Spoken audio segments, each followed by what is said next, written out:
On my first day as regional director, I discovered my cheating ex-husband worked at the company. The same man who'd secretly racked up $200,000 in debt before running off with my former best friend. He smirked when he saw me, thinking I was just another new hire. But his smile vanished when I walked into the executive boardroom, not as an employee, but as his new boss. Walking through the gleaming glass doors of Riverstone Financial, I felt my heart racing, not from nervousness, but anticipation. The security guard handed me my temporary badge, and I traced my fingers over the simple title, New Hire Orientation. If only Mark knew what that orientation really meant. Before we jump back in, tell us where you're tuning in from, and if this story touches you, make sure you're subscribed, because tomorrow I've saved something extra special for you. 3 months ago, I discovered my husband of 8 years had been living a double life. Not only had he been having an affair with Rachel, my closest friend since college, but he'd also secretly maxed out our credit cards and taken out massive loans in my name. The night he left, he casually mentioned the $200,000 debt he'd hidden from me, as if it were nothing more than a minor inconvenience.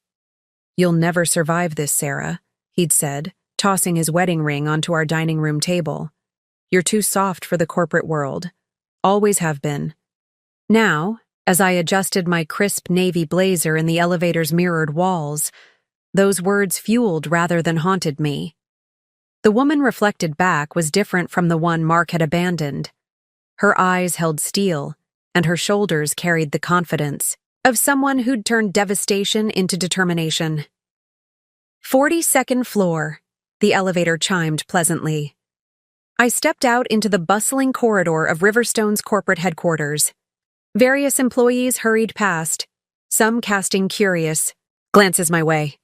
They'd been buzzing about the mysterious new regional director for weeks, though only the board knew her identity. I caught fragments of whispered conversations. "Did you hear about the morning meeting? Something big's happening at 9:30. Mark's been insufferable all week. Perfect." The rumor mill was already churning, creating exactly the atmosphere I'd anticipated. I made my way to the HR department, where a cheerful woman named Patricia greeted me. "Welcome to Riverstone. You must be our new hire. Let's get your orientation started." She winked knowingly, one of the few who knew my true position. Through the glass walls of the break room, I spotted him. Mark stood in his office, commanding attention from his team with that familiar, arrogant stance. His designer suit and perfectly coiffed hair screamed of success, but I knew better. He'd built his image on borrowed money and stolen trust. "Sarah?" A voice startled me from my observations. "Sarah Mitchell?" I turned, maintaining perfect composure as Mark approached, his signature smirk playing across his lips. "Well, what a surprise. Finally decided to join the corporate world?" "Mark," I replied coolly, noting how his wedding band had been replaced by a flashier one, probably bought with stolen money. "I didn't expect to see you here." "That's Mr. Harrison in the office," he corrected, straightening his Italian silk tie. "I'm department head of investment relations. And you?" He glanced at my temporary badge, his smirk widening. "Are in orientation."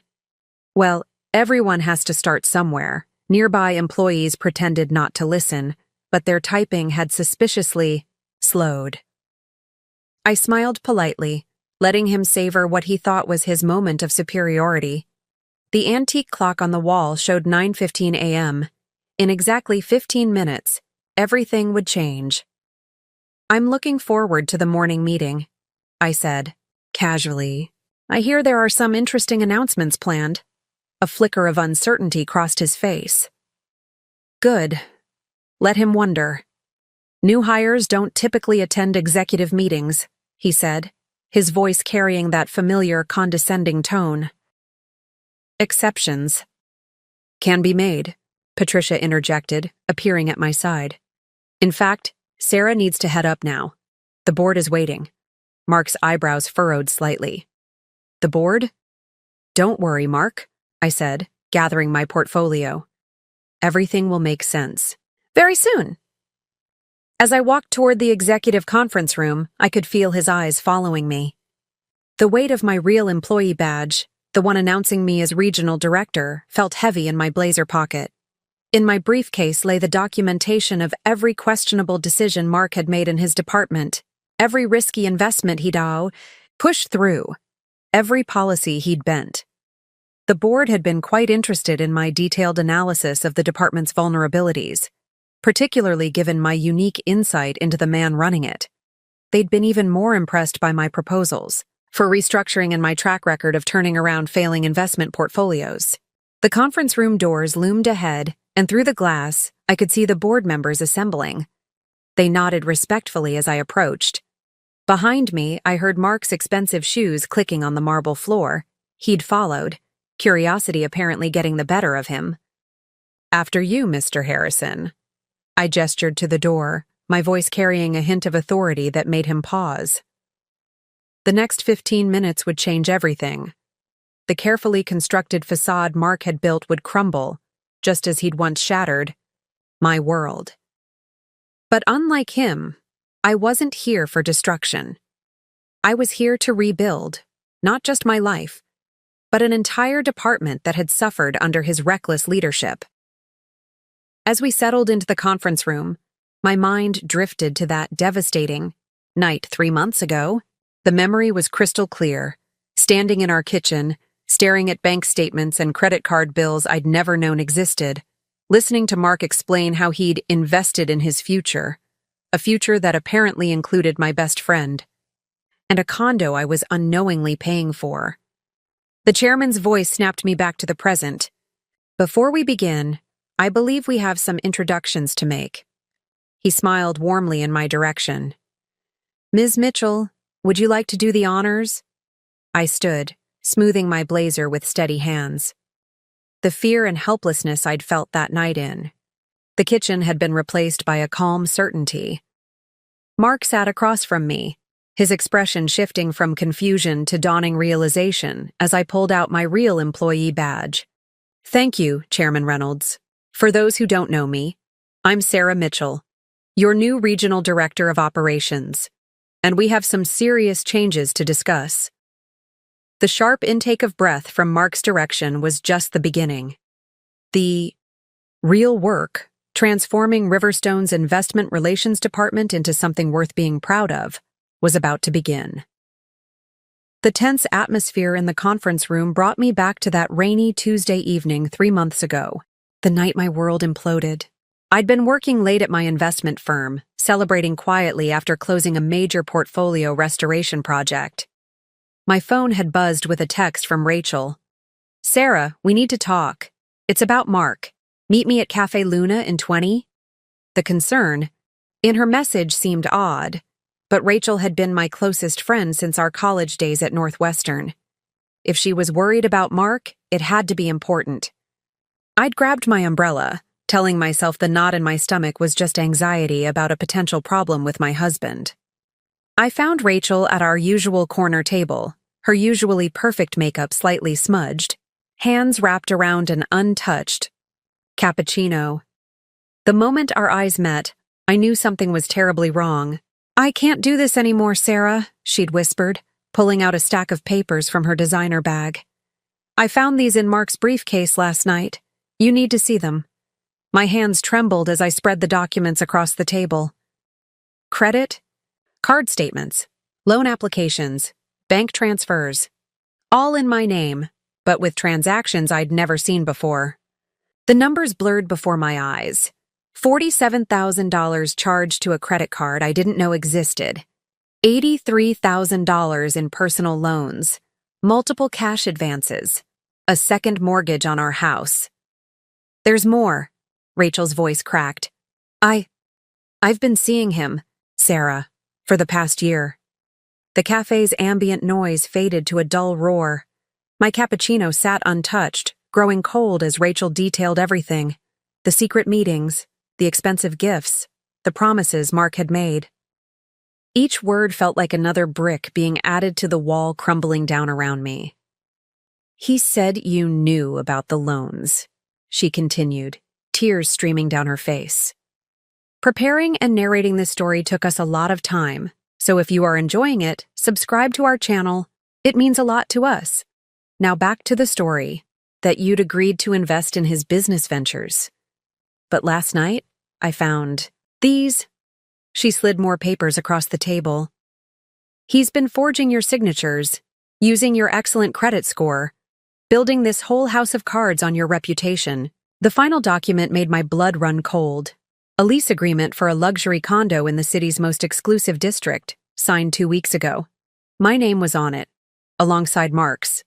But I'd never seen it before. He's been planning to leave, Rachel admitted, her voice barely audible. The condo, it was supposed to be for us.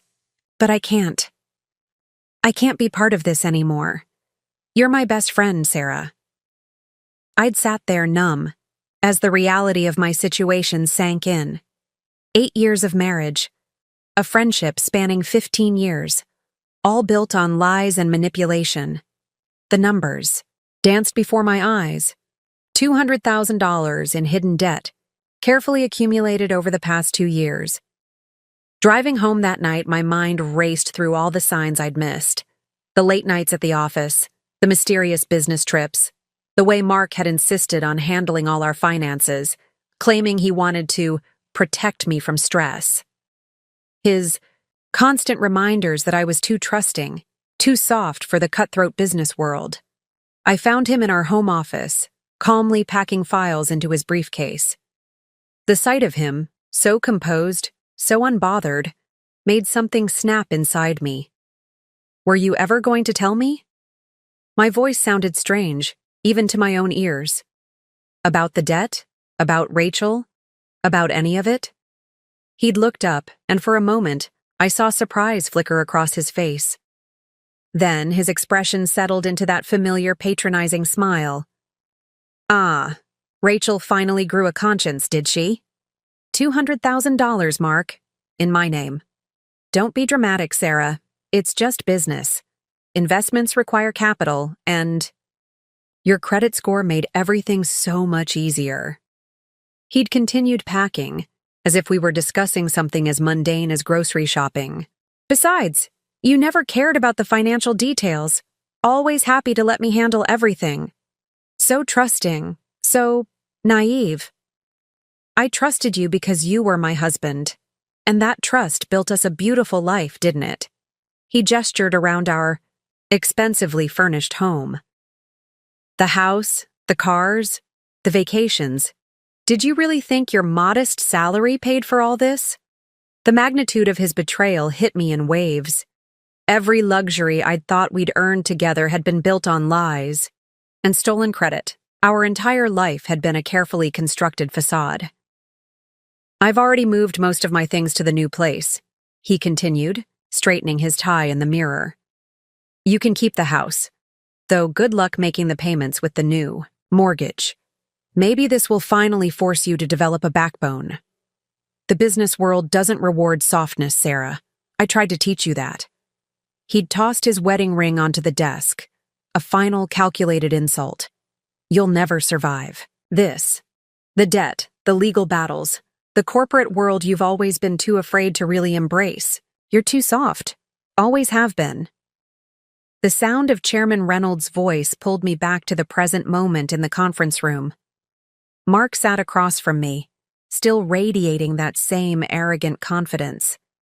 He didn't know that his words that night hadn't broken me, they'd transformed me. In the 3 months since he'd walked out, I'd launched myself into an intensive investigation of our finances.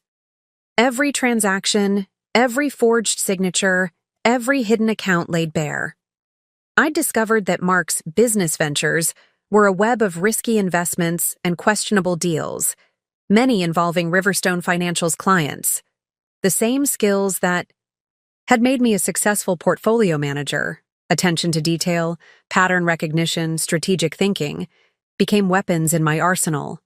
I'd tracked down other victims of Mark's schemes, built a comprehensive case, and presented it to Riverstone's board along with my proposals for departmental reform. They'd been impressed not just by my discovery of the irregularities, but by my strategic vision for preventing similar situations in the future. The position of regional director had been created specifically to implement these changes. Looking at Mark now, his expensive suit bought with stolen money, his new wedding ring probably purchased on credit, I felt neither hatred nor fear. Those emotions had been transformed into something more powerful: purpose. The chairman was distributing folders containing my analysis of the department's vulnerabilities and my proposed solutions. Mark's face grew increasingly pale as he flipped through the pages, recognizing his own transactions laid bare in meticulous detail. "Ms. Mitchell," Chairman Reynolds said, "perhaps you'd like to begin by discussing the irregularities you've discovered in the Investment Relations Department's client accounts." I stood, my voice steady and clear. The woman Mark had dismissed as too soft had become his reckoning, and his education in true business ethics was about to begin. The transformation from victim to victor hadn't been about revenge. It had been about justice, reform, and proving that integrity and strength weren't mutually exclusive. As I began my presentation, I saw Rachel's name among the meeting attendees. She'd recently been promoted to compliance officer, her own journey of redemption parallel to mine. Mark's carefully constructed world of financial manipulation was about to change, and I would be the architect of that change. The debt he'd left me with had become the catalyst for a transformation neither of us had seen coming. "These irregularities," I continued, standing at the head of the conference room, "represent just the surface of what I've uncovered in the Investment Relations Department." I clicked to the next slide of my presentation, watching Mark's face grow increasingly ashen as his questionable practices were laid bare before the board. The spacious conference room on Riverstone Financial's 42nd floor had become an arena of silent tension. Through the floor-to-ceiling windows, the morning sun cast long shadows across the polished mahogany table, where 20 of the company's most influential figures sat transfixed by my presentation. I noticed Amanda Torres, head of Human Resources, taking detailed notes. She'd been instrumental in my hiring, recognizing the need for systematic change in the company's oversight procedures. Her dark eyes met mine with quiet approval as I detailed the next set of findings. In the past 18 months alone, client funds were redirected through a complex series of high-risk investments, I explained, bringing up a detailed flowchart. Each transaction technically legal but ethically questionable, designed to generate quick returns while exposing clients to unprecedented risk levels. A sharp intake of breath came from Michael Patel, Chief Risk Officer. His reputation for integrity was well known in the industry. And these transactions were all approved by... His voice trailed off as he glanced at Mark. "By the department, head of investment relations," I confirmed, my voice steady. "Mr. Harrison's signature appears on every authorization form." Mark shifted in his leather chair, his usual confidence cracking under the weight of evidence. "These were all approved investments," he interjected, attempting to regain control. "Every client signed the necessary paperwork." "Interesting you should mention paperwork," I replied, clicking to the next slide. "Notice the signature patterns on these authorization forms." I approached the screen, pointing out subtle discrepancies. Several clients have confirmed they never saw these documents, let alone signed them. The room grew uncomfortably quiet. Through the glass walls, I could see curious employees gathering, drawn by the unusual length and intensity of the morning meeting. Among them stood Rachel, her face a mixture of guilt and determination. Our eyes met briefly. She'd provided crucial information about Mark's methods, part of her own journey toward redemption. Ms. Mitchell, Victoria Reeves, the senior vice president, leaned forward.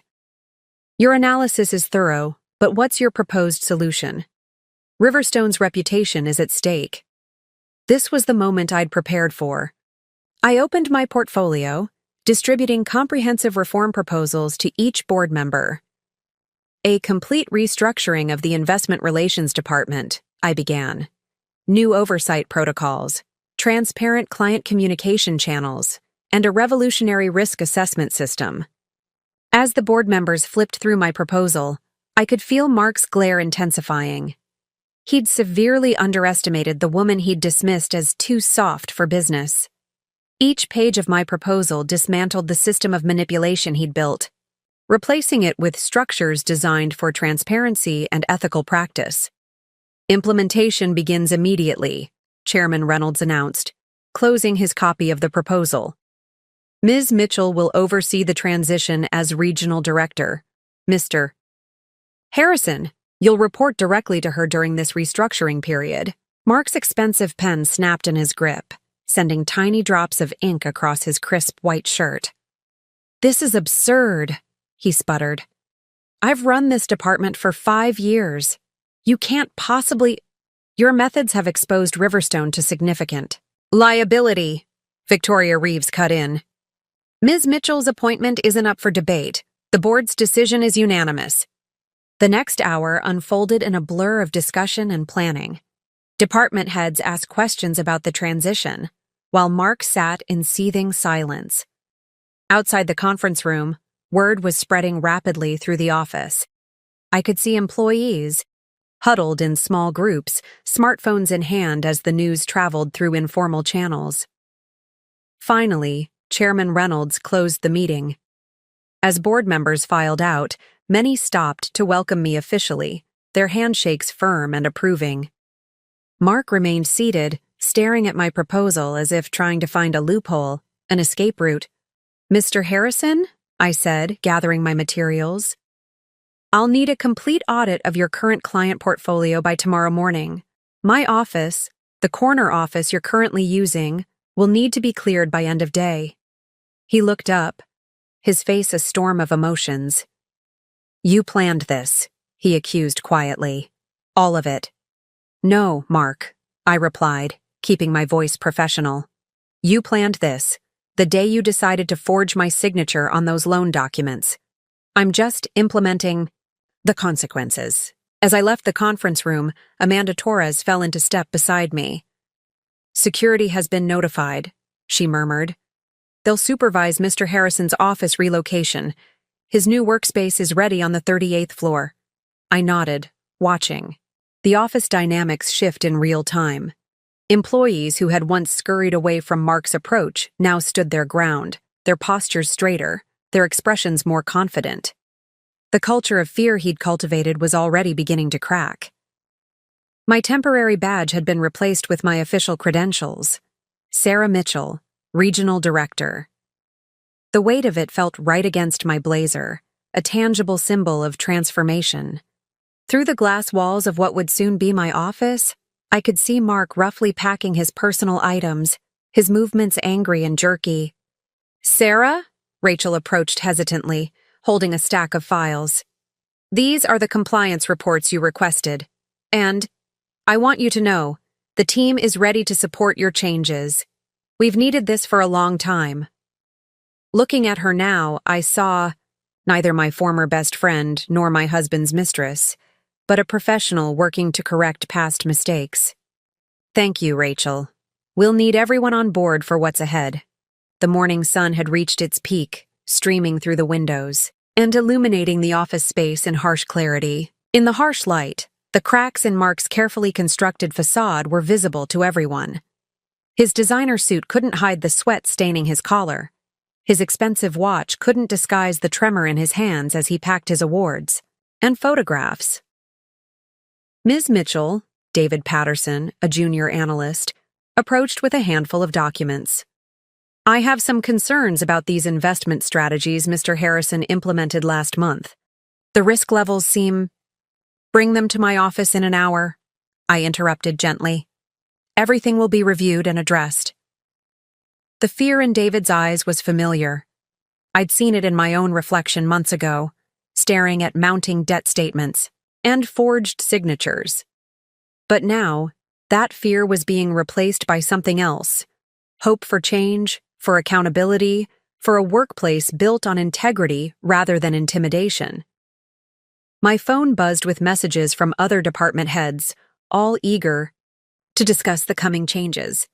Mark's power structure was crumbling, but unlike him, I wasn't interested in building a kingdom. I was here to build something far more valuable, a system of transparency, ethics, and genuine growth. The transformation had begun, and there would be no going back to the old ways of doing business. The woman Mark had tried to destroy was now the architect of his professional reckoning, and every document, every signature, every transaction would be brought into the light. The next 48 hours at Riverstone Financial unfolded like a carefully orchestrated symphony of change. From my new corner office, I watched the ripple effects spread through every department. Mark had been relegated to a small cubicle on the 38th floor, but his presence still lingered in the whispered conversations and furtive glances of employees who'd worked under his regime. My morning began with a steady stream of revelations. David Patterson, the junior analyst who'd approached me earlier, arrived with a stack of folders that told a story of systematic manipulation. "These investment strategies," he explained, spreading documents across my desk, "Mr. Harrison would pressure us to push high-risk options to clients, especially retirees with substantial savings." His hands trembled slightly as he pointed out specific transactions. The commission rates were excessive, but anyone who questioned it found themselves relegated to dead-end assignments, I finished, noting how he relaxed slightly at my understanding. "How many other analysts have similar stories, David?" "Most of us," he admitted. "There's a whole drawer in his old filing cabinet labeled Special Projects. That's where he kept the documentation for his riskiest ventures." I made a note to have security escort me through a thorough search of Mark's former office. Every drawer, every file, every post-it note could reveal another piece of his elaborate scheme. Through the glass walls, I spotted Rachel heading toward my office, her expression urgent. The dynamic between us had shifted from personal betrayal to professional alliance, something neither of us had anticipated. "Sarah," she entered, closing the door behind her. "The compliance team just flagged something significant. Remember? Those property investment funds Mark was so proud of?" She laid out a complex web of transactions, each one more questionable than the last. The same patterns I'd seen in our personal finances played out on a corporate scale, using other people's good credit and trust to build his illusions of success. "Get me everything you have on these funds," I instructed. "And Rachel, have Amanda arrange an all-hands meeting for tomorrow morning. It's time to address the entire department." As Rachel left, I noticed Mark watching from the corridor, his new polyester shirt a far cry from his usual tailored suits. Our eyes met briefly, and I saw something flicker across his face, not just anger, but fear. He knew what I was capable of finding. Victoria Reeves, the senior VP, stopped by unannounced. "The board is impressed with your initial findings," she said, settling into a visitor's chair. "But they're concerned about potential client panic if this becomes public."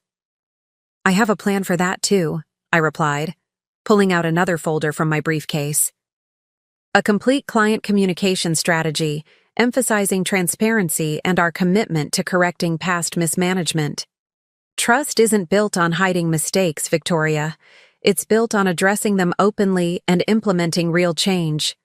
She studied the proposal, nodding slowly. "You've thought of everything, haven't you?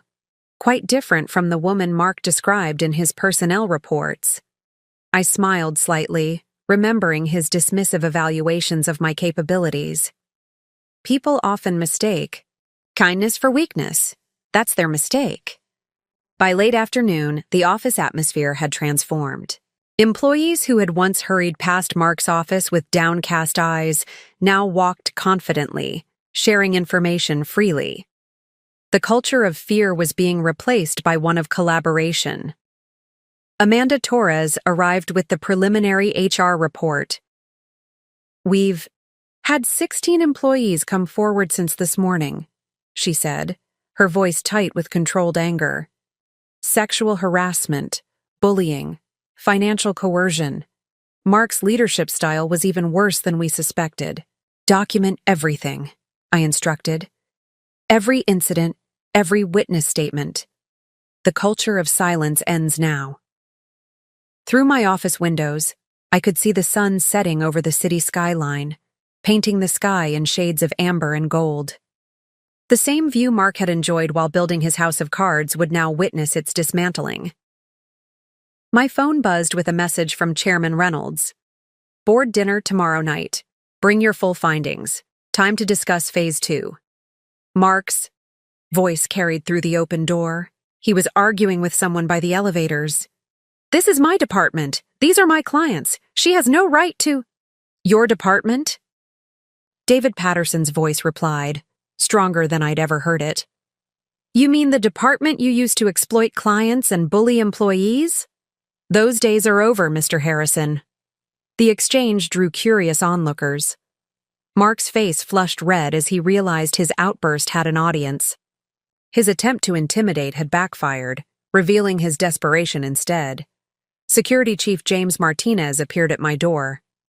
Ms. Mitchell, we've secured the files from Mr. Harrison's old office. You'll want to see this right away. The filing. Cabinet labeled Special Projects contained exactly what I'd expected, evidence of Mark's systematic abuse of client trust. Each folder revealed another layer of manipulation, another breach of ethics, another example of how he'd used his position to serve his own interests. Have these copied and secured, I instructed Martinez. And increase security presence on the 38th floor. I suspect tomorrow's announcements might trigger some emotional responses. As the office emptied for the evening, I stood at my window, watching the city lights flicker to life. 3 months ago, I'd stood in my kitchen, staring at evidence of Mark's personal betrayal. Now I stood in his former office, surrounded by evidence of his professional ones. The symmetry wasn't lost on me. He'd underestimated me in both arenas, assuming my integrity was a weakness he could exploit. Instead, it had become the foundation of his downfall. My phone buzzed again, a text from my mother. Saw Riverstone's press release about your appointment. So proud of you, honey. Show them what real leadership looks like. Tomorrow's all-hands meeting would change everything. The carefully gathered evidence, the testimonies, the documented patterns of abuse, all would be brought into the light.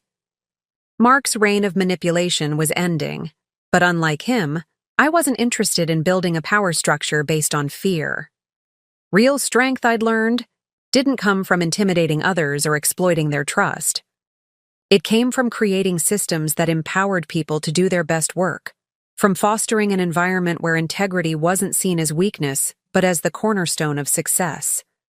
The night deepened, but lights still burned in offices throughout the building. Employees who had once rushed to leave at 5 now stayed late, eager to be part of the coming changes. Their dedication wasn't driven by fear of reprisals, but by genuine investment in transformation.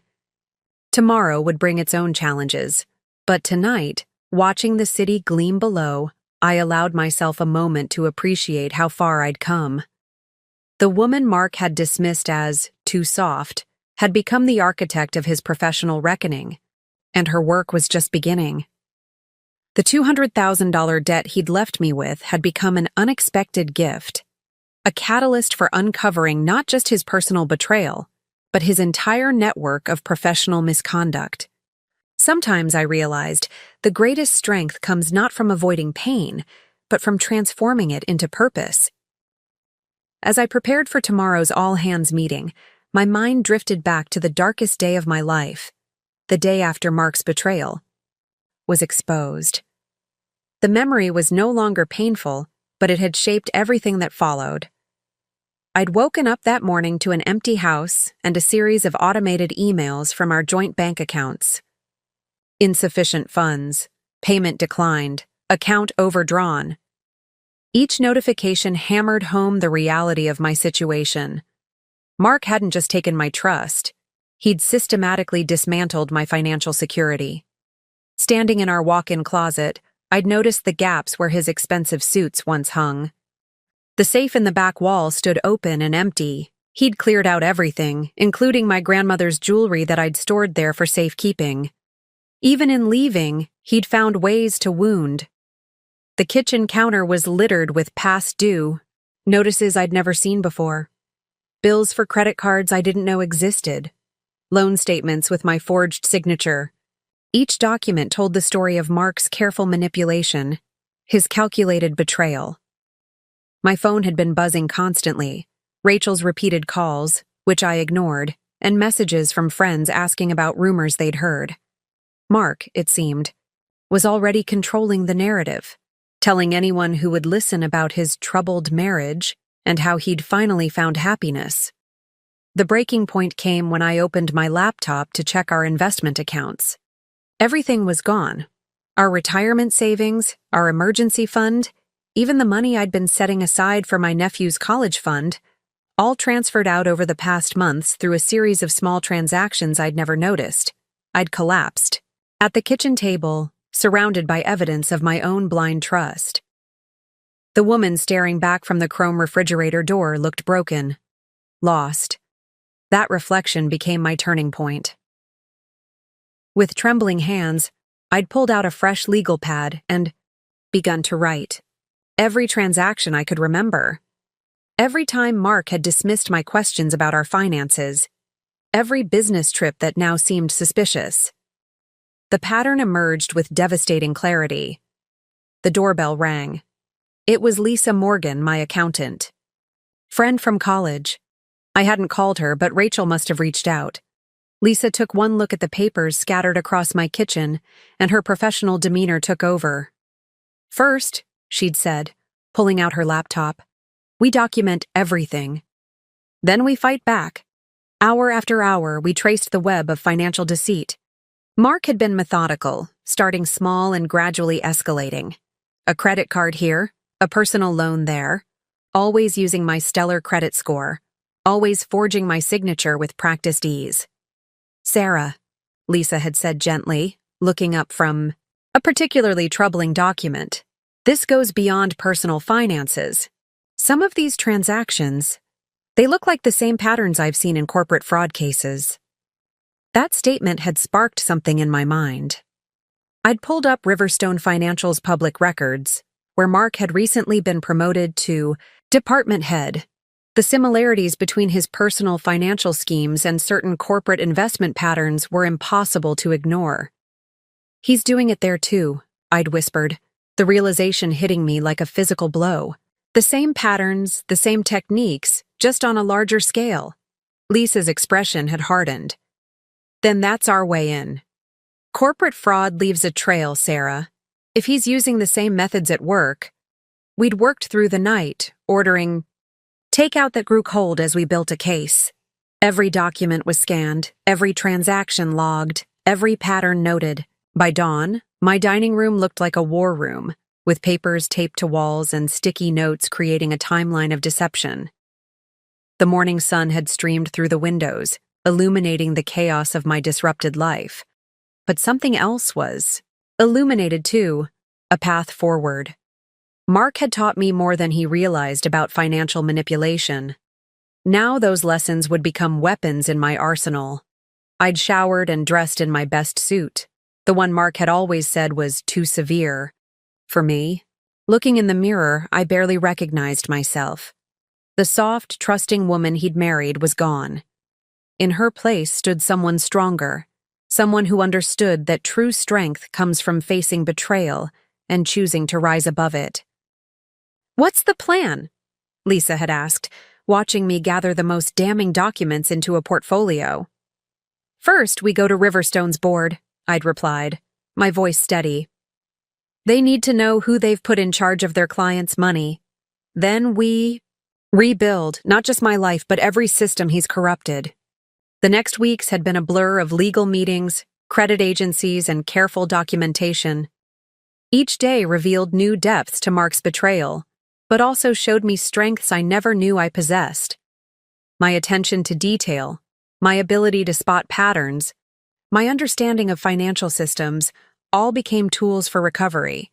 I'd withdrawn from social activities, focusing every spare moment on building my case. Friends left concerned voicemails, not understanding that I was engaged in the fight of my life. Mark had counted on my silence, on my shame. He'd expected me to crumble under the weight of his betrayal. Instead, I'd turned that weight into foundation, stones, building a new future from the ruins of his deception. Every document I uncovered, every pattern I traced, brought me closer to not just recovery, but transformation. The day I'd finally presented my findings to Riverstone's board had been surreal. I'd walked into their executive boardroom not as a victim seeking justice, but as a professional exposing systemic fraud. My personal connection to Mark was almost secondary to the evidence I'd gathered of his corporate misconduct. Now, standing in my new office at Riverstone, those memories felt distant, yet crucial. The pain of betrayal had forged something unexpected.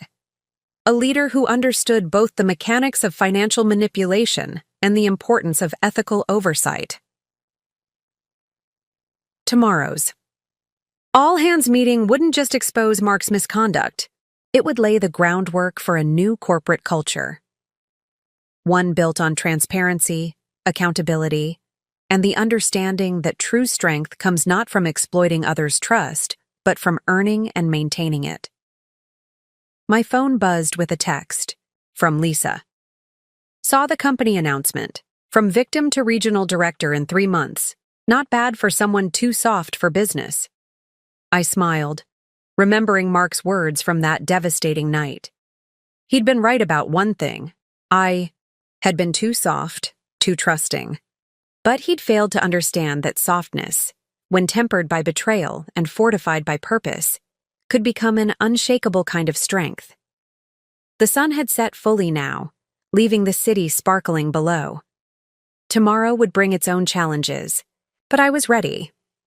The woman Mark had tried to destroy had instead been transformed, and his carefully constructed world of financial manipulation was about to meet its match. The early morning light filtered through the windows of my office as I reviewed the final preparations for the all-hands meeting.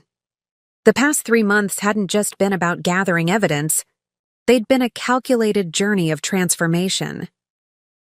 After my initial presentation to Riverstone's board, I'd thrown myself into an intensive study of corporate fraud detection. My dining room had become a makeshift war room, walls covered with financial flowcharts and regulatory guidelines. Every night I worked until exhaustion forced me to stop, then started again at dawn. My first breakthrough came when I connected with Maria Santos, a forensic accountant specializing in investment fraud. She'd taken one look at my evidence and recognized the patterns immediately. Classic affinity fraud, she'd explained, spreading the documents across her desk. He used his position of trust to target vulnerable clients, just like he did with you. But you've caught something many investigators miss: the parallel patterns between personal and corporate manipulation. Together, we'd spent weeks building an airtight case. Maria taught me the intricacies of forensic accounting, while I shared my intimate knowledge of Mark's manipulation techniques. Every transaction was scrutinized, every pattern documented, every client account examined for irregularities. "Your attention to detail is remarkable," Maria had commented one late night, as we traced a particularly complex series of transactions. Most people would have missed these subtle connections. What she didn't know was that each discovery fueled my determination. Every fraudulent transaction I uncovered represented someone else's trust betrayed, someone else's financial security compromised. The $200,000 debt Mark had left me with became almost insignificant compared to the millions he'd put at risk through his corporate schemes. I'd also reached out to Catherine Wright, a corporate governance expert who'd made headlines exposing investment fraud at major firms. Her insights proved invaluable in developing my proposal for Riverstone's restructuring. "The problem isn't just individual bad actors," Catherine had explained during our first meeting. "It's systems that enable them. You need to rebuild from the ground up." Following her guidance, I'd immersed myself in studying corporate restructuring and ethical governance. Every free moment was devoted to learning: regulatory compliance, risk management, Organizational psychology. Mark had assumed my softness was a weakness, never realizing it would enable me to understand and address the human cost of financial manipulation. The transformation wasn't just professional. I'd sold the house Mark and I had shared, using the proceeds to start repaying the fraudulent debts he'd left in my name. My new apartment was smaller, but felt cleaner somehow, unburdened by memories of betrayal. Lisa Morgan, my accountant friend, had helped me rebuild my financial foundation from scratch. "You're not just surviving this," she'd said, watching me methodically work through each creditor. "You're creating a blueprint for others to follow." The hiring process at Riverstone had been intense. 5 interviews, multiple presentations, detailed background checks. But with each round, I'd grown more confident. The board wasn't just hiring someone to catch a fraudster. They were bringing in a leader who understood both the mechanics of manipulation and the importance of prevention. I'd also spent time building relationships with key personnel at Riverstone, particularly those who'd worked directly under Mark. Amanda Torres in HR had been especially helpful, sharing insights into the toxic culture he'd created. It wasn't just financial manipulation, she'd confided during one of our early meetings. He created an environment of fear and silence. Anyone who questioned his methods found themselves isolated or pushed out. That information had shaped my restructuring plan. Beyond just financial oversight, I'd developed comprehensive protocols for employee protection and ethical reporting. The culture of fear would be replaced by one of transparency and collaboration. Rachel's role in all this had been unexpected. After her initial confession about the affair, she'd thrown herself into gathering evidence of Mark's professional misconduct.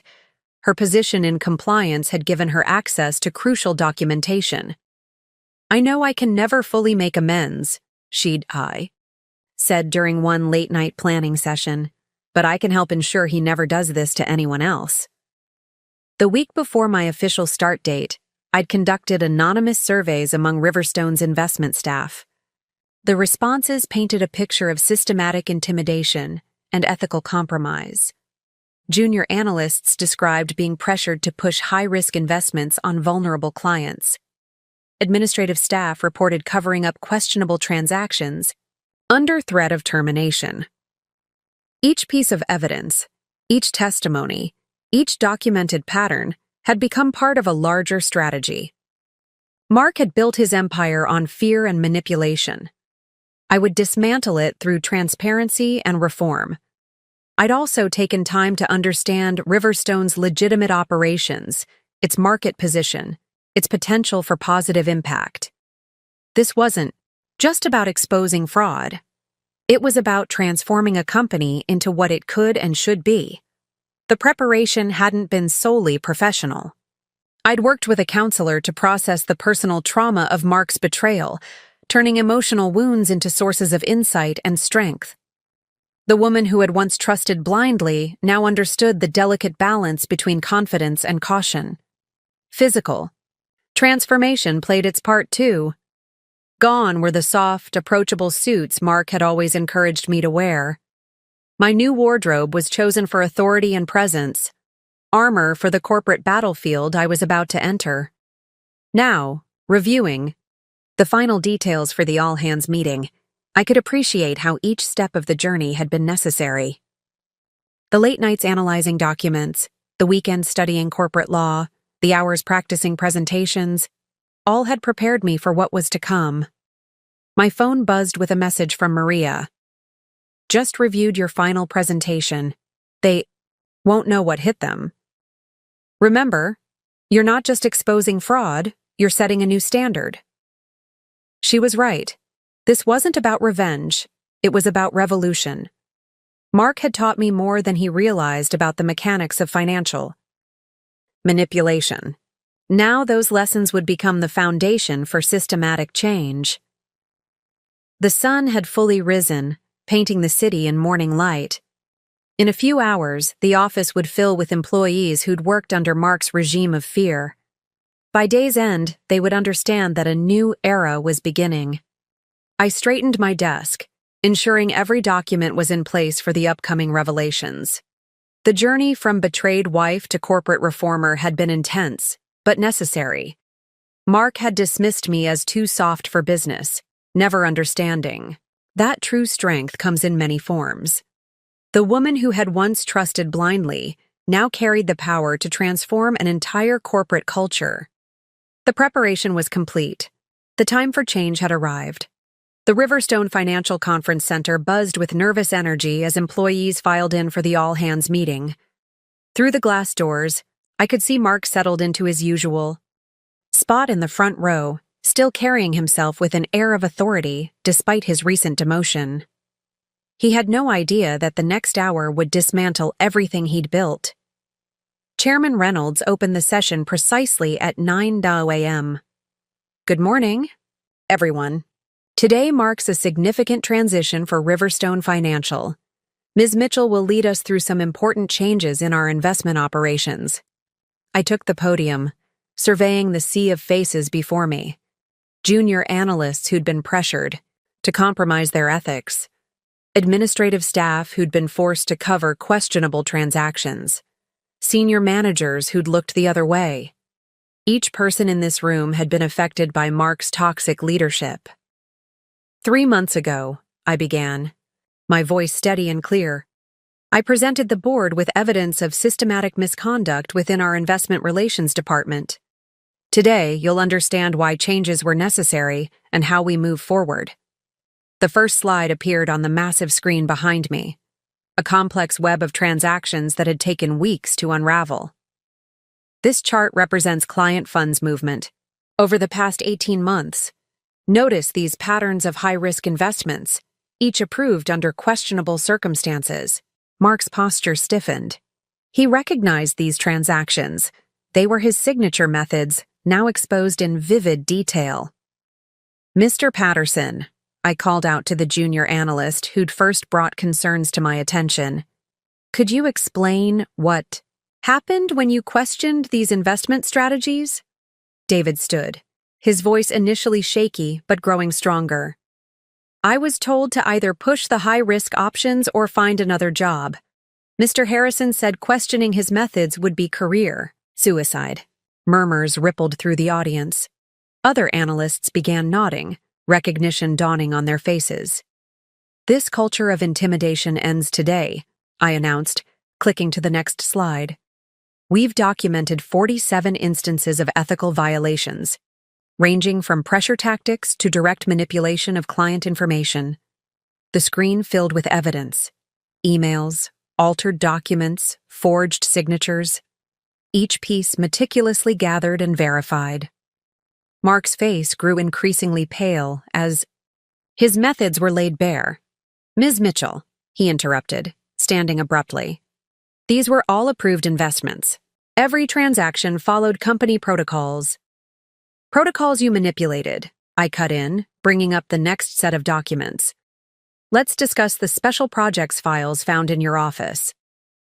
The room fell silent as I detailed how client funds had been channeled into increasingly risky ventures, how documentation had been altered, how pressure had been applied to silence questions. This isn't just about financial misconduct, I continued, nodding to Amanda Torres. Human Resources has collected extensive evidence of systematic intimidation and harassment. Amanda stood, her professional demeanor masking the anger I knew she felt. We've received 16 formal complaints in the past week alone. Employees were threatened with termination if they raised concerns about Mr. Harrison's methods. Mark's carefully maintained facade began to crack. This is ridiculous, he sputtered. A witch hunt orchestrated by your ex-wife? I finished. For him, my voice level. That's what you were going to say, isn't it? Let's address that directly. The next slide showed personal financial documents, the fraudulent loans and credit cards he'd taken out in my name. Mr. Harrison's methods weren't limited to corporate manipulation. His pattern of financial fraud began with personal relationships, perfected through intimate betrayal, then scaled up to corporate level. Rachel stood up from her seat in compliance. I can confirm these patterns. as both a personal victim of Mr. Harrison's manipulation and a compliance officer, I've seen how he used the same techniques to exploit trust in both spheres. Mark's face contorted with rage. You're both just bitter about discovering your fraud? I interrupted. About exposing your manipulation? This isn't about personal grievances, Mark. This is about systematic abuse of trust and position. The next hour unfolded like a carefully orchestrated symphony of revelation. Each piece of evidence, each testimony, each documented violation built upon the last. Department heads stepped forward to share what they'd discovered in their own divisions. Employees began raising hands, offering their own experiences of intimidation and coercion. Mark's kingdom of fear was crumbling in real time, each brick of his carefully constructed facade falling away to reveal the rot beneath. Moving forward, I announced, bringing up the restructuring plan. Every aspect of our investment operations will be transformed. New oversight protocols, transparent reporting systems, and ethical investment guidelines are just the beginning. The Afghan energy in the room shifted as I outlined the changes. Fear gave way to hope as employees realized they were being offered not just protection, but empowerment. Every person in this room has a role in our transformation, I continued. Your insights, your concerns, your suggestions, all will be heard and valued. The era of silence and intimidation is over. I clicked to the final slide, displaying the new organizational structure. Effective immediately, all investment decisions will undergo multi-level review. Client communications will be transparent and documented. Every employee will have direct access to compliance resources without fear of retaliation. Mark stood again, his expensive suit no longer able to mask his desperation. The board can't possibly... The board fully supports these changes, Chairman Reynolds interrupted, stepping forward. In fact, Ms. Mitchell's restructuring plan has become a model for our other regional offices. The room erupted in questions, but they weren't directed at Mark anymore. Employees turned to me, eager to understand their roles in the new system, hungry for the chance to work with integrity again. As the meeting concluded, Mark remained rooted to his spot, watching his influence evaporate. The power he'd built through fear was being replaced by something stronger. Authentic leadership based on transparency and trust. Mr. Harrison, I addressed him directly, you'll find your new assignment details waiting at your desk. Your client accounts are being redistributed pending full audit. He stared at me, finally seeing not the woman he'd dismissed as too soft, but the leader who'd outmaneuvered him at every turn. You won't get away with this, he muttered, but his words carried no weight anymore. I already have, I replied quietly. The difference is, I'm doing it legally and ethically. As employees filed out, many stopped to shake my hand or share their relief at the changes. The transformation wasn't just organizational. It was personal for every person who'd suffered under Mark's regime. Amanda Torres appeared at my side. Security is ready to escort Mr. Harrison to his new position. IT has already restricted his system access. I nodded, watching Mark's retreating figure. The man who'd once dominated this office with fear now walked alone, his power stripped away, not through manipulation, but through truth. The sunlight streamed through the conference center windows, illuminating a room that felt somehow cleaner, lighter. The weight of secrets and fear had been replaced by the possibility of genuine change.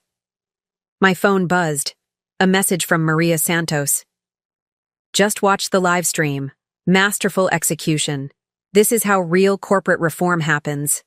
The climactic moment I'd spent months preparing for had arrived and passed, but the real work was just beginning. Transforming a corporate culture takes more than exposing wrongdoing. It requires building something better in its place. Looking at the eager faces around me, I knew we were ready for that challenge. Mark had taught me more than he realized about the mechanics of power. Now those lessons would fuel not revenge, but revolution. The hours following the all-hands meeting passed in a whirlwind of activity. The 42nd floor of Riverstone Financial had transformed into a hub of purposeful energy, each department adapting to the seismic shifts in company culture. David Patterson had organized an impromptu gathering of junior analysts in one of the conference rooms. Through the glass walls, I could see them poring over client portfolios, identifying questionable investments that needed immediate attention. Their faces showed a mixture of determination and relief, finally free to voice their concerns without fear of retaliation. "Ms. Mitchell," Amanda Torres appeared at my office door. "We've had 23 additional employees come forward in the past hour alone, each one with documented evidence of Mark's misconduct." I gestured for her to take a seat, noting how the office dynamics had already begun to shift. Employees who had once scurried past this corner office now walked with confidence, making eye contact, sharing information freely. "There's something else," Amanda continued, pulling out a thick folder. "We found his private performance review files, the real ones, not the sanitized versions he submitted to HR. He kept detailed notes on every employee, personal information, financial vulnerabilities, anything he could use as leverage." The folder contained years of calculated manipulation. Mark had treated his department like a personal fiefdom, collecting ammunition against anyone who might challenge his authority. Each page revealed another layer of his systematic abuse of power. "Get these to legal immediately," I instructed. "And Amanda, set up a support system for affected employees. They'll need resources to process this." Through my office windows, I spotted Mark being escorted to his new position on the 38th floor. His designer suit looked somehow ill-fitting now, his confident stride reduced to a shuffle. Security Chief Martinez followed at a discreet distance, ensuring the transition remained peaceful. Rachel knocked softly before entering, her arms full of compliance reports. "The audit team is already finding discrepancies in his major client accounts. Some of these investment structures, they're incredibly risky, hidden behind layers of complicated paperwork. Start with the retiree accounts," I directed, remembering how Mark had targeted vulnerable clients. "Those need to be stabilized first." The afternoon brought a steady stream of revelations. Victoria Reeves, the senior VP, arrived with news from other regional offices. "They're finding similar patterns," she reported, settling into a chair. "Mark's methods apparently inspired some copycats. The board wants to implement your oversight protocols company-wide." Each hour seemed to uncover new depths to Mark's manipulation. Department heads reported discovering hidden files, altered records, evidence of systematic intimidation. But alongside each revelation came signs of positive change. I watched as Sarah Zhang, a previously quiet risk analyst, confidently presented her concerns about an investment strategy to her team. Months ago, such initiative would have been punished. Now, it was celebrated. "Ms. Mitchell," David Patterson reappeared, his earlier nervousness replaced by professional purpose. "We've identified the highest-risk client portfolios. The team is ready to begin restructuring them following the new protocols." The transformation wasn't just professional, it was deeply personal for every employee who'd suffered under Mark's regime. I noticed people gathering in small groups, sharing stories they'd been afraid to tell before, supporting colleagues who were just beginning to process their experiences. My phone buzzed with messages from industry contacts. Word of the changes at Riverstone was spreading fast. Mark's reputation in the financial world was crumbling as quickly as his corporate empire had. "They found something in the executive bathroom," Amanda reported, returning with another file. "A hidden tablet containing private information about board members. He was collecting leverage against everyone." The discovery painted an even clearer picture of Mark's methods. He hadn't just manipulated finances. He'd built an elaborate web of personal information and threats, using fear to maintain his position. As evening approached, I called another brief meeting with the department heads. The conference room felt different now, energized rather than tense, collaborative rather than competitive. The immediate changes are just the beginning, I explained, outlining the next phases of our transformation. Every process, every policy, every aspect of our operations will be rebuilt with transparency and ethics at its core. Michael Patel, the Chief Risk Officer, nodded in agreement. The culture shift is already visible. People are speaking up, asking questions, challenging questionable practices. Through the glass walls, I could see Mark in his new cubicle, staring at his computer screen. The man who had once dominated this floor through fear now sat isolated, his power stripped away, not through manipulation, but through truth. Ms. Mitchell, Patricia from HR appeared with another update. We've had requests from several employees for ethics training. They want to learn how to identify and prevent similar situations in the future. The request spoke volumes about the changing culture. Employees weren't just accepting new policies, they were actively seeking ways to maintain and strengthen them. As the sun began to set, casting long shadows across the office floor, I took a moment to observe the transformation. Departments that had once competed now collaborated. Information flowed freely where secrets had once festered. Trust was slowly replacing fear. My phone lit up with a message from Lisa Morgan. Saw the company announcement about the restructuring. From victim to reformer, you've turned his betrayal into a blueprint for change. The irony wasn't lost on me. Mark's attempts to destroy me had instead created someone stronger, not just personally, but professionally. The skills I'd developed uncovering his fraud had become tools for corporate reform. Amanda returned with one final report for the day. Security did a sweep of his old office. They found documentation of every employee he'd forced out over the years. Some of these people, their careers were destroyed because they tried to speak up. Contact them, I instructed. Let them know what's happening here. Offer them a chance to share their stories if they wish. As the office quieted for the evening, I stood by the window, watching the city lights flicker to life. The day's events had set irreversible changes in motion. Mark's carefully constructed system of manipulation was being dismantled, piece by piece. My phone buzzed again, a message from Chairman Reynolds. The board is impressed with today's execution. Your approach to corporate reform is exactly what Riverstone needed. The woman Mark had dismissed as too soft had become the architect of his professional downfall. But more importantly, she had become a catalyst for genuine change. The $200,000 debt he'd left me with had become seed money for something priceless. The transformation of an entire corporate culture. Looking out over the city skyline, I allowed myself a moment to appreciate the magnitude of the day's changes. Tomorrow would bring new challenges, but tonight, watching the lights below, I knew we had crossed a threshold. The era of fear and manipulation was ending, replaced by something stronger. Leadership based on integrity and trust.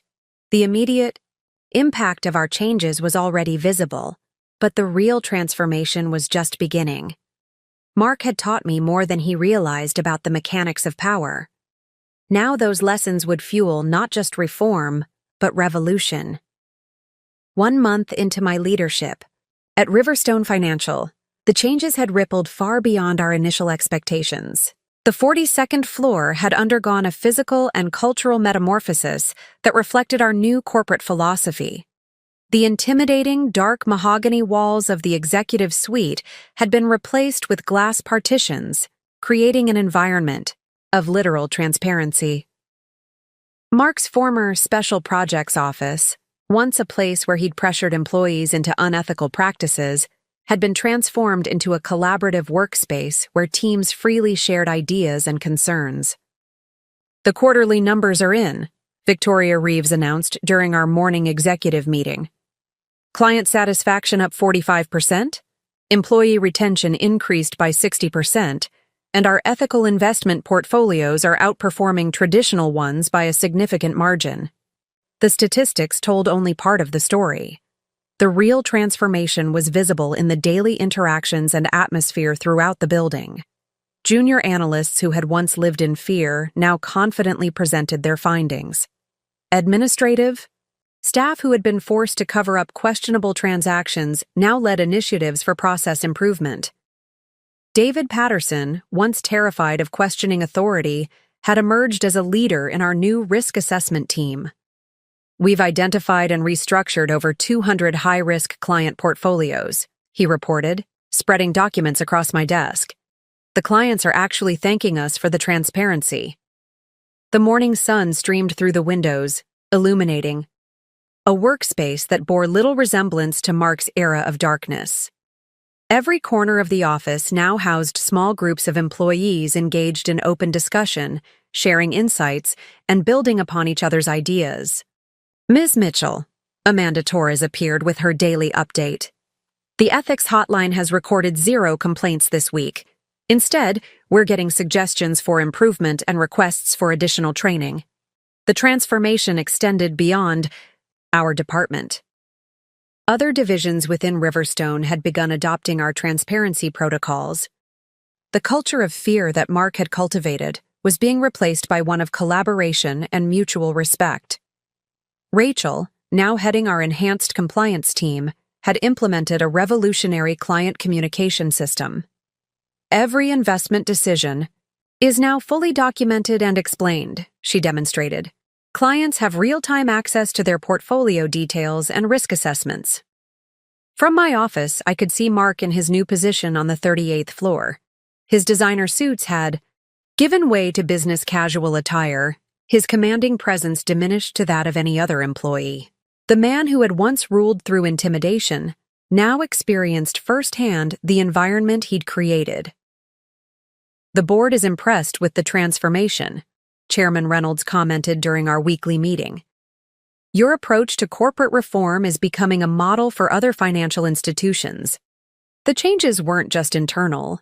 Industry publications had begun featuring articles about Riverstone's revolutionary approach to ethical investment. Our transparency initiatives were being studied by other firms looking to reform their own practices. Sarah Zhang, our previously quiet risk analyst, had developed an innovative system for identifying potential ethical conflicts before they became problems. It's based on the patterns we discovered in Mark's operations, she explained. By understanding how manipulation works, we can better prevent it. The physical transformation of the office continued as well. The intimidating corner offices had been converted into collaborative spaces. The hierarchical layout that had once separated management from staff had been replaced by an open floor plan that encouraged interaction and communication. You need to see this, Amanda said, bringing in another report. Employee satisfaction surveys show a complete reversal from 6 months ago. People actually look forward to coming to work now. Through the glass walls, I watched as teams gathered for their morning meetings. The nervous glances and fearful postures of Mark's era had been replaced by engaged discussions and confident presentations. Even the security team reported a dramatic decrease in stress-related incidents. Ms. Mitchell, Patricia from HR, appeared, with more updates. We've had 32 applications for internal promotions this week alone. People who were afraid to advance under the old system are now stepping forward. The transformation hadn't been without challenges. Some employees, conditioned by years of toxic leadership, struggled to adapt to an environment of transparency and accountability. We'd implemented support systems and training programs to help them transition. It's not just about changing policies, I explained during a leadership workshop. It's about healing the trauma of systematic manipulation and rebuilding trust from the ground up. My phone buzzed with a message from Maria Santos. Your corporate reform model is being discussed in financial circles. Several firms have requested consultations on implementing similar changes. The afternoon brought a visit from a team of industry regulators. Instead of the tense scrutiny that had characterized past inspections, they found a department eager to demonstrate its commitment to ethical practices. This is unprecedented, the lead inspector commented, reviewing our new oversight protocols. You've created systems that make manipulation virtually impossible while improving efficiency. Through my office windows, I spotted Mark attempting to navigate the new collaborative environment. His old tactics of intimidation fell flat in a workspace designed for transparency. The man who had once dominated through fear now struggled to contribute meaningfully to team discussions. "There's something you should see," Rachel said, entering with a stack of files. "Remember those high-risk investment packages Mark pushed? We've completely restructured them. The clients are actually seeing better returns under the ethical investment model." The transformation had extended to our client relationships as well. Instead of the high-pressure sales tactics Mark had advocated, we now focused on education and transparent communication.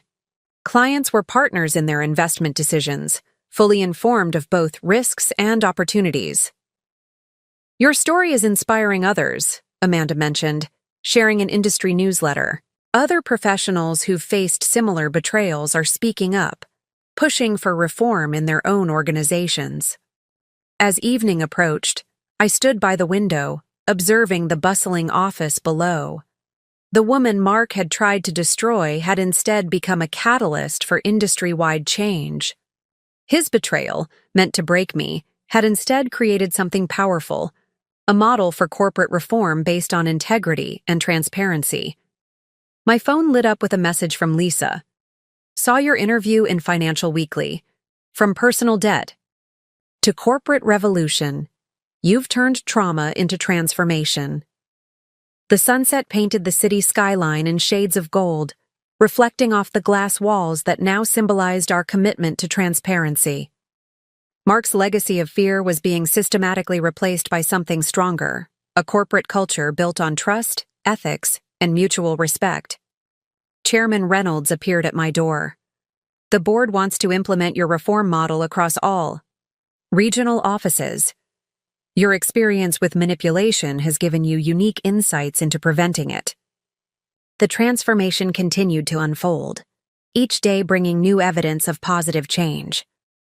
The $200,000 debt Mark had left me with had become seed money for a revolution in corporate culture. His attempt to destroy me had instead created someone capable of rebuilding not just a department, but an entire approach to business ethics. As the office lights dimmed for the evening, I reflected on how far we'd come. The broader transformation wasn't just about exposing past wrongs, it was about creating systems that prevented future ones. Mark had taught me the mechanics of manipulation. I had used that knowledge to build safeguards against it. The woman he'd dismissed as too soft had transformed his tactics of destruction into tools for positive change. The journey from victim to reformer had created something lasting, a model for corporate ethics that put humanity and integrity at its core. 3 months into Riverstone's transformation, I sat in my office reviewing the latest company-wide metrics. The numbers told a story of remarkable change, but the real evolution was visible in the daily interactions and shifting dynamics throughout the building. Mark's new position on the 38th floor had forced him to confront the consequences of his past leadership style. Through the quarterly reports, I could trace his gradual transformation from tyrannical department head to someone struggling to find his place in an ethical environment. "Ms. Mitchell," Amanda appeared at my door. "You need to see this." Mark submitted a proposal through our anonymous suggestion system. "It's actually quite insightful." I reviewed the document with interest. The proposal outlined improvements to our client protection protocols, drawing from his intimate knowledge of how manipulation worked. The irony wasn't lost on anyone. The man who had once exploited system vulnerabilities was now helping to prevent such exploitation. "There's more," Amanda continued. "He's been mentoring some of the junior analysts, helping them identify potential ethical conflicts in investment strategies. It's like he's using his experience with manipulation to prevent others from following that path." Through my office windows, I could see Mark working with a team of analysts. Gone was the intimidating stance, the threatening undertones. Instead, he spoke with them as equals, his knowledge of financial systems now serving a constructive purpose. David Patterson, once a victim of Mark's intimidation, had emerged as one of our strongest team leaders. "It's strange," he commented, during our weekly review. Mark actually apologized to me yesterday, said he regretted how he'd treated people under his leadership. The transformation wasn't limited to Mark. Rachel had evolved from a guilty participant in his schemes to a passionate advocate for corporate ethics. Her compliance team had become a model for other departments, demonstrating how transparency could coexist with efficiency. "The Personal Finance Workshop series is ready to launch," Rachel reported, spreading the materials across my desk. "We're starting with debt awareness and ethical financial management, using our experiences to help others avoid similar situations." The initiative had grown from our shared understanding of how financial manipulation worked. The $200,000 debt that Mark had left me with had become a teaching tool, helping others recognize and avoid predatory practices. Chairman Reynolds stopped by for an unexpected visit. "The board is impressed with more than just the numbers," he observed. "The cultural shift here is remarkable. Even those who once enabled toxic behavior are becoming advocates for change." I watched as Mark navigated the new collaborative environment. His expensive suits had given way to more modest attire. His demeanor shifted from commanding to cooperative. The man who had once ruled through fear was learning a different kind of strength. "Sarah," he approached my office hesitantly one afternoon, "I've been working on something I think you should see." He presented a detailed analysis of his past manipulation techniques, transformed into a comprehensive guide for preventing similar abuses. Each pattern he'd once used to exploit was now documented as a warning sign, each tactic explained to help others avoid falling victim. "I know it doesn't make up for anything," he said quietly, "but maybe it can help protect others from people like who I used to be." The document revealed more than just professional insight. It showed genuine reflection and understanding of the damage his actions had caused. The man who had once dismissed me as too soft was finally grasping the true meaning of strength. Victoria. Reeves joined us for the afternoon executive meeting. "The industry is taking notice," she reported. "Our ethical investment model is outperforming traditional approaches. Turns out transparency actually improves profitability." Through the glass walls, I could see teams collaborating across departments. The rigid hierarchies of Mark's era had given way to fluid communication and shared purpose. Even he had found a place within this new structure, his experience with manipulation becoming a valuable tool for prevention. "The transformation isn't just professional," Amanda observed. "People are applying these principles in their personal lives. The financial literacy programs, the ethics workshops, they're changing how people think about power and trust." Mark's evolution became most apparent during a department-wide training session. He stood before his former subordinates, openly acknowledging his past behavior and sharing insights on recognizing toxic leadership patterns. "I used to think power meant control," he admitted to the gathered employees. "I was wrong. Real strength comes from lifting others up, not pushing them down." The afternoon sun streamed through the windows, illuminating an office environment that had evolved beyond recognition. The fear that had once permeated every interaction had been replaced by authentic collaboration and mutual respect. "You've created something remarkable here," Chairman Reynolds commented during our end-of-quarter review. "Not just a reformed department, but a model for corporate evolution." My phone buzzed with a message from Lisa. "Remember when you thought, the debt would destroy you? Look at what you've built from those ashes." The woman Mark had tried to break had instead become an architect of transformation, not just for herself, but for an entire corporate culture.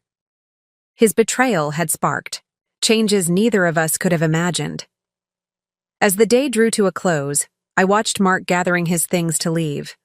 The man who had once dominated through fear now moved through the office with quiet purpose, his past actions becoming lessons for positive change. "Sarah," he paused by my door. "I never thought I'd say this, but thank you for showing me a better way to lead, to live. The sunset painted the city skyline in shades of possibility. The journey from victim to victor had evolved into something more meaningful, a transformation that touched not just systems and policies, but human hearts and minds. Mark's attempt to destroy me through debt and betrayal had instead created someone capable of revolutionary change. The softness he had scorned had become a strength that transformed not just a department, but an entire approach to corporate leadership. The character evolution wasn't limited to individuals. It had rippled through the entire organization, creating a new paradigm of business ethics. The woman who had once trusted blindly now led with informed compassion, turning tools of manipulation into instruments of positive change. As the office lights dimmed, I reflected on how far we'd all come. The transformation from victims and villains to advocates for change had created something lasting, a model for corporate evolution that put human dignity at its core. The $200,000 debt that was meant to break me had become the foundation for rebuilding not just a career, but an entire corporate culture. Mark's betrayal had taught me the mechanics of manipulation. I had used that knowledge to create systems of protection and growth. Looking out over the city lights, I knew the evolution would continue. Each day brought new opportunities for positive change, new chances to transform past pain into future protection. The woman Mark had dismissed as too soft had become a catalyst for lasting transformation. 1 year after taking the position at Riverstone Financial, I stood at the podium during the annual shareholders meeting, reflecting on a journey that had transformed not just a company, but an entire industry's approach to ethical leadership. Under our new management structure, I announced to the packed auditorium, Riverstone has seen a 180% increase in client trust ratings, a 165% rise in employee satisfaction, and our ethical investment portfolios have outperformed traditional models by 45%. From my position on stage, I could see Mark sitting in the middle rows, nodding along with the statistics. He had earned respect in his new role, not through intimidation, but through genuine expertise and dedication to reform. His journey from manipulator to mentor had become a case study in redemption. The numbers were impressive, but they weren't the full story. Beyond the metrics, I continued, we've created a culture where integrity isn't just a buzzword. It's the foundation of everything we do.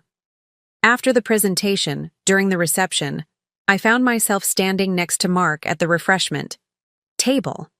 The awkwardness that had once characterized our interactions had evolved into something neither of us had expected: professional respect. I found our old mortgage documents last week, he said quietly, stirring his coffee. Looking at those forged signatures now, I can't believe who I was back then. The debt I left you with, it was meant to destroy you. Instead, it became the foundation for something better, I replied, watching various team members mingling confidently with shareholders. Sometimes our worst moments become our best teachers. David Patterson approached, practically glowing with excitement. Ms. Mitchell, Mr. Harrison, the Singapore office just approved our joint ethical investment framework. They're implementing it next quarter. I watched as Mark engaged with David, offering genuine insights about client protection and risk management. The transformation in both men was remarkable. One had risen from fearful junior analyst to confident leader, while the other had journeyed from tyrannical boss to respected advisor. Later that evening, as the reception wound down, Chairman Reynolds joined me on the balcony overlooking the city lights. When we hired you, he mused, we expected someone to clean up a department. What you've given us is a revolution in corporate culture that's becoming a template for the entire industry. The city sparkled below, so different from the night I discovered Mark's betrayal. Sometimes the best revolutions aren't about destroying what's broken, I reflected. They're about transforming it into something better. Rachel approached, with the latest compliance reports. The woman who had once been both victim and participant in Mark's schemes had become a fierce advocate for ethical practice. The new client protection protocols are being adopted by 3 other major firms, she reported proudly. The transformation hadn't just been professional. The experience had taught all of us profound lessons about power, trust, and redemption. The $200,000 debt that was meant to break me had instead revealed strengths I never knew I possessed. Ms. Mitchell, Amanda appeared with a small envelope. This came for you. Inside was a check from Mark for $200,000, along with a note. This can't undo the past, but it can help build the future. The Ethical Investment Workshop program needs funding, and this seems like the right place for this money to go. Thank you for showing me what real leadership looks like. Standing at my office window, watching the sunset paint the sky in shades of possibility, I realized that the true victory wasn't in repaid debt or professional success. It was in the transformation of human hearts and systems, in the creation of something that would outlast all of us. My phone buzzed with a text from my mother. Saw Riverstone's feature in Business Weekly. Remember when you thought your life was over? Look at you now, honey. You didn't just survive, you revolutionized. I smiled, thinking of that devastating night 1 year ago. Mark's words, "You'll never survive this," had lost their sting entirely. They'd become merely the opening lines of a much greater story. One not of revenge, but of reformation, growth, and the kind of success that comes from lifting others as you rise. Victoria Reeves stopped by my office one last time that evening. The board wants to implement your leadership model across all global offices, she announced. Your approach to turning betrayal into positive change, it's exactly what the industry needs.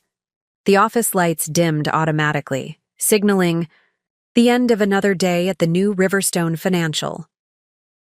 Through the glass walls, I could see Mark gathering his things, stopping to offer guidance to a junior team member. The man who had once used his knowledge to manipulate, now used it to protect and educate. Tomorrow would bring new challenges, but tonight I savored the knowledge that sometimes life's worst betrayals become catalysts for its greatest transformations. The woman Mark had dismissed as too soft had created something he never could through force, a culture of genuine strength built on integrity and trust.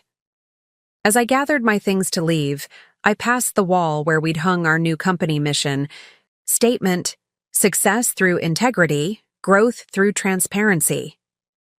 Below it, in smaller letters, was the phrase that had become my personal mantra. True power lies not in breaking others, but in lifting them up. The city lights twinkled against the darkening sky as I made my way to my car. Each light represented someone affected by our changes. Clients whose savings were now truly protected, employees who no longer worked in fear, industry professionals inspired to create their own ethical reforms. The journey from betrayed wife to corporate reformer had taught me that real strength often comes disguised as softness, that the deepest wounds can become the foundation for the most meaningful healing, and that true success isn't about winning at all costs. It's about creating victories that lift everyone higher. The final resolution wasn't just about personal triumph or professional achievement. It was about the ripple effect of transformation, how one person's journey from victim to victor could catalyze change far beyond its original scope. Mark's betrayal had taught me more than he ever intended about power, trust, and leadership. Those lessons had become the building blocks of something far more valuable than money, a legacy of ethical reform that would continue to grow and evolve long after our personal story was forgotten. As I drove home through the glittering city streets, I realized that sometimes the best revenge isn't revenge at all. It's becoming everything they said you couldn't be, and then using that strength to create positive change in the world. The woman who had once been broken by betrayal had become a builder of better systems, a transformer of corporate culture, and a living proof that softness, when combined with purpose, becomes an unstoppable force for good. Up next, you've got 2 more standout stories right on your screen. If this one hit the mark, you won't want to pass these up. Just click and check them out. And don't forget to subscribe and turn on the notification bell so you don't miss any upload from us.